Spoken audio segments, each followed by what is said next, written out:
Who pays? That's right. Who pays for this latest $50 billion orgy of spending by this costly Prime Minister? We know who won't pay. It won't be those with trust funds that protect their millions of inheritance like the Prime Minister, nor the billionaires that invite him to their private Caribbean islands. They'll hide their money. You know who will pay? You will pay.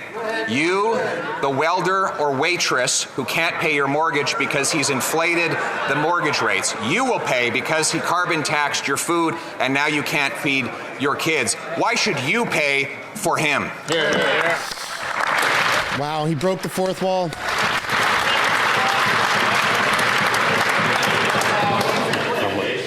My comment still applies.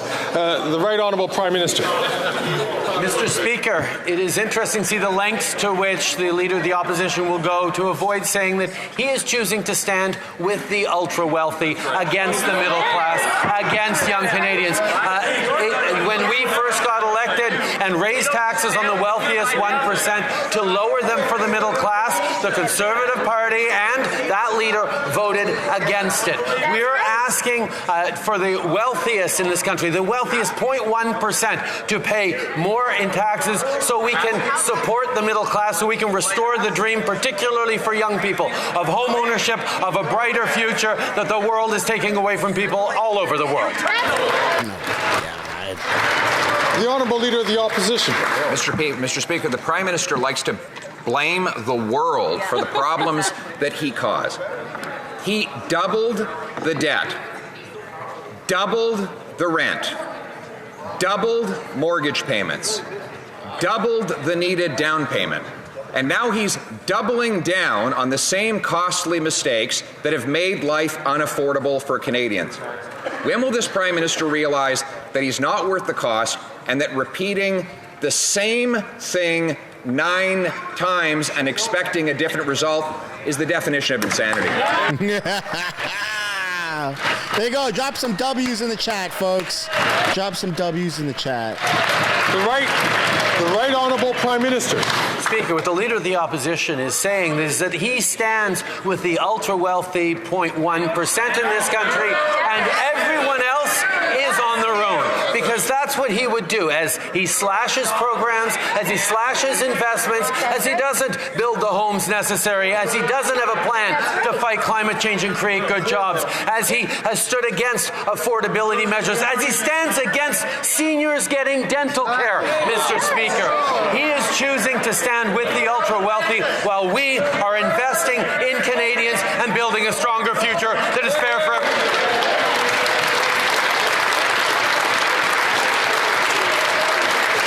Throwing a wee bit of a tantrum, are you?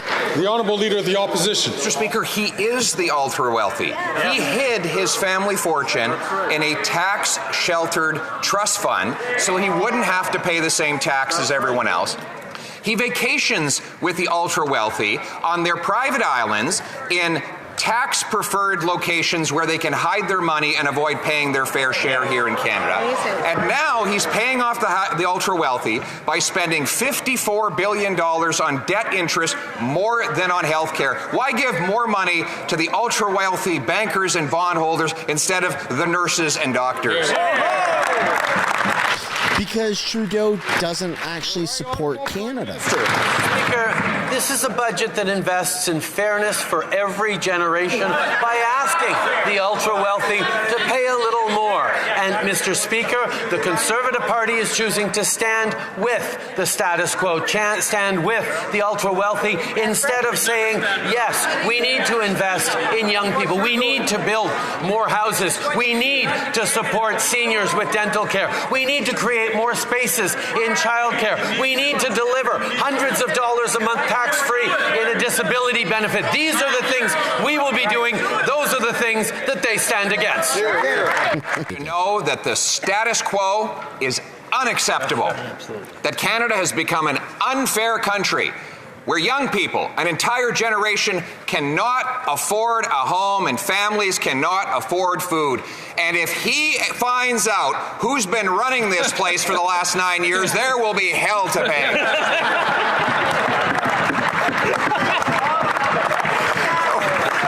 Will the Prime Minister complete his investigation and tell us who's been in charge for the last decade.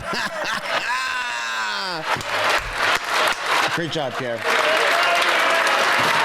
Right Honourable Prime Minister. When we first got elected, we raised taxes on the wealthy.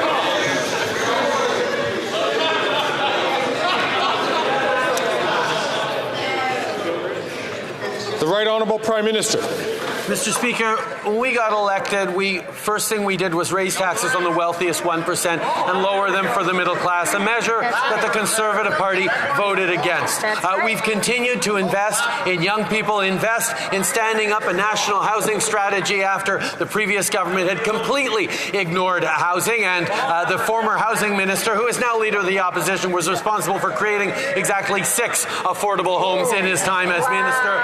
We've continued to invest, and we're going to continue to make sure that the economy is fair for every generation, and that means asking the wealthiest to pay a little more so we can put more money in the pockets of the middle class. The Honourable Leader of the Opposition. Mr. Speaker, the Prime Minister has got to stop getting his facts from his incompetent housing minister's Twitter account. Yes. Woo! The same guy who, as immigration minister, Lost 1 million people. Track of 1 million people. When I was housing minister, we built 92,782 new apartment units with an average rent of $973. How many apartments will the Prime Minister build at the price of $972 a month this year? Hear, hear. The Right Honourable Prime Minister. Mr. Speaker, our housing plan is the most ambitious and comprehensive in Canada's history, and will unlock close to 4 million homes by 2031. This happens because we're working with municipalities, we're working with provinces to increase the levels of ambition. We've put out the most comprehensive and ambitious housing plan this country has ever seen, because we know that making sure the young And it still sucks. making sure we change the way homes are built in this country is about building a stronger future for everyone in this country. That's what fairness for every generation looks like. That's what this government is focused on, while they're focused on cuts. The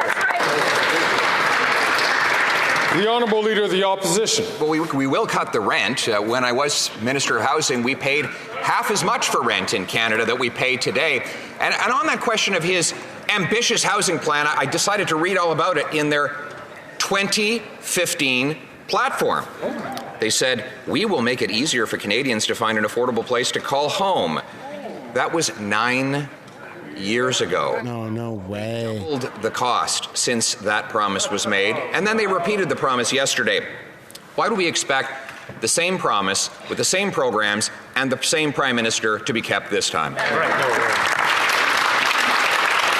The Right Honourable Prime Minister.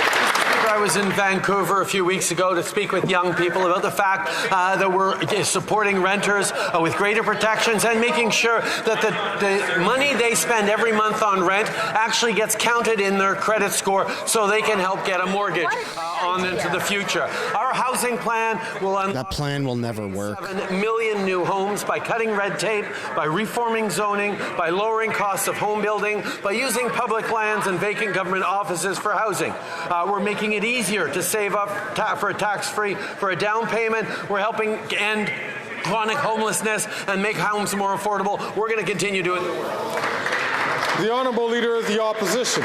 Oh, he's going to turn public buildings and land into housing. I wonder where he got that idea. Well, actually, it was, let me quote, Pierre's. "Conduct an inventory of all federal lands and buildings that could be repurposed and make some of these lands available at low cost for affordable housing." That is from his 2015 budget.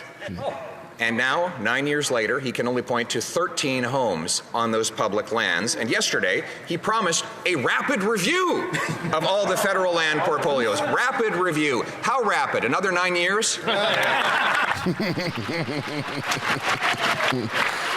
Right Honourable Prime Minister.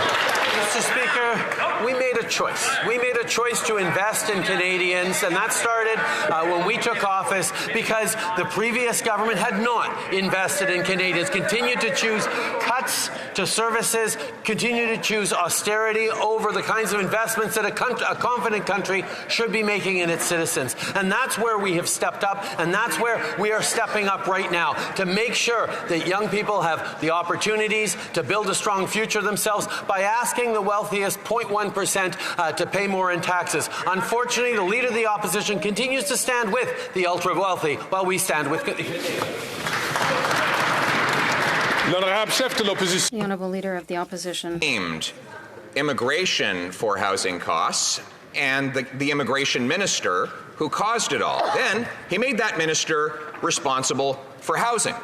Since that time, that minister has a $4 billion housing accelerator that he admits will not build any homes, no specific homes. And in fact, since it began, housing starts have gone down this year, and his housing agency says they'll go down next year and the year after that. How is it the Prime Minister can spend $4 billion on a housing accelerator that decelerates home building?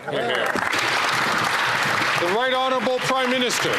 He's definitely great at losing money. Accelerated because it stands in direct contrast with any plan that the Leader of the Opposition has put forward to pick fights with municipalities and provinces on housing. We're actually stepping up with investments that are allowing for more densification, for 4 units as of right, to make sure there's better use of public lands, including by municipalities and provinces, by making sure we're changing the math around building affordable homes to unlock millions of homes over the coming years. This is the work that we're doing right across the country with people who are ambitious about solving the housing crisis. If the Leader of the Opposition doesn't want to help solve it, he needs to keep getting out of the way. The Honourable Leader of the Opposition. Well, it was solved when rent was $973 a month, Mr. Speaker, until he came along. But more proof that he is not worth the cost after 9 years. He's blaming the whole world. If the world is to blame for the housing problems in Canada, then why is it that housing here is 50 to 75% more expensive than in the United States? Why is it that housing costs have risen faster than in any other G7 country relative to incomes? Why is it that we have the fewest homes per capita despite having the most land and the most lumber? Why? Is it him? It is him. Absolutely. Honourable Prime Minister. Mr. Speaker, the member opposite well knows that Canada's population is growing faster than our fellow countries around the world, and that is a good thing. It is a good thing that we continue to draw in people to be successful. That's a misleading statement. It's not Canadian-born. It's immigrants. Even as the world is faced with challenges around inflation, disrupted supply chains, getting over the pandemic, conflicts and shifting geopolitics, Canada is actually on solider footing fiscally than any of our other G7 partners, with a lower debt to GDP ratio, a lower deficit, and a continued focus on creating the jobs and the future that Canadians need.